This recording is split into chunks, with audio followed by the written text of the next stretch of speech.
عمرك حسيت إن الوقت بيجري وإنت واقف مكانك؟ كل يوم بصحى على نفس الخوف ونفس التوتر ونفس التفكير اللي ما بينامش. الناس فاكرة إن الموضوع مجرد امتحانات، بس محدش فاهم الضغط الواحد عايش فيه. 15 يوم بس، 15 يوم ممكن يحددوا سنين من حياتي.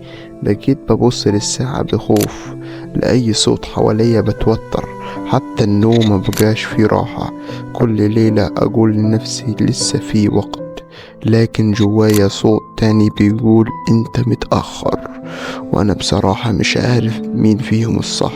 في لحظات بحس اني قوي وهقدر اعدي كل ده، ولحظات تانية بحس اني تايه جدا ومش هقدر اعدي. تايه بين الخوف من الفشل والخوف ان اضيع نفسي.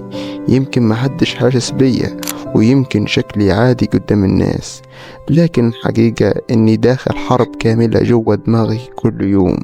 ومع كل ده لسه بحاول، لسه بقوم كل يوم وبفتح الكتاب حتى وانا مرعوب. يمكن الخوف ده يكسر ناس، لكن أتمنى يخليني أقوى. ولو اختفيت شوية فده عشان أرجع بنسخة أحسن مني. ادعولي، ادعولي.